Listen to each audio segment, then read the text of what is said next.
Hi. The biggest problem for Americans in the modern housing market is the high prices, which rose by 40% from the start of the pandemic, resulting in a typical U.S. home selling for a record-shattering $468,000. Many Americans cannot afford these prices, and rental housing costs are also high compared to wages. Some members of Congress believe that Wall Street is part of the problem, as massive private equity firms, such as Blackstone and Pretium Partners, are backing a relatively new breed of homeowner, the corporation. These corporations buy or build single-family homes and rent them out. While industry advocates say that corporate landlords play a critical role in addressing the nationwide housing crisis, critics are concerned that this growing industry is taking homes off the market and making it even harder for young people and working-class families to own a house. However, corporate landlords only command a small portion of the rental housing in the country, with the vast majority of rental units, including apartments, owned by individual small-time investors. By 2030, institutions may own 7.6 million single-family rental homes, which could be more than 40% of the market. However, the main solution to the problematic housing market is to build more homes, which the U.S. is currently trying to catch up on. Some experts argue that the rise of corporate landlords could exacerbate the problem of affordability by reducing the supply of homes available for purchase, which would drive up prices even further.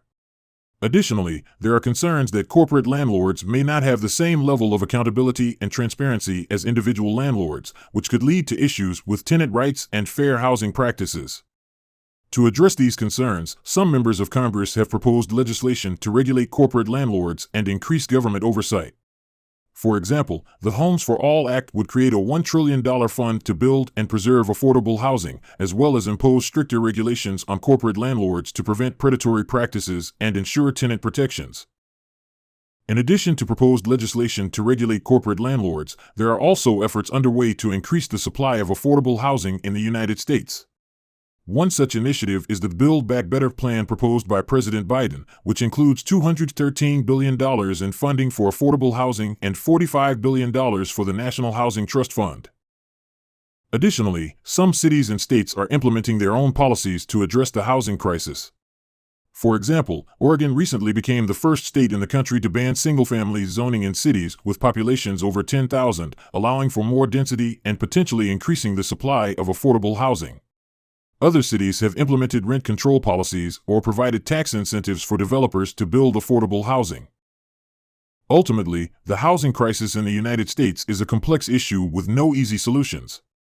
While corporate landlords may play a role in addressing the shortage of affordable housing, it is important to ensure that their practices do not worsen the problem by driving up prices and reducing the supply of homes available for purchase.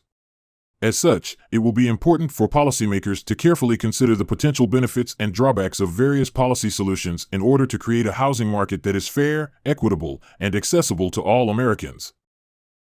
Please tell me what you think about this in the comments. Your opinion helps me develop the channel.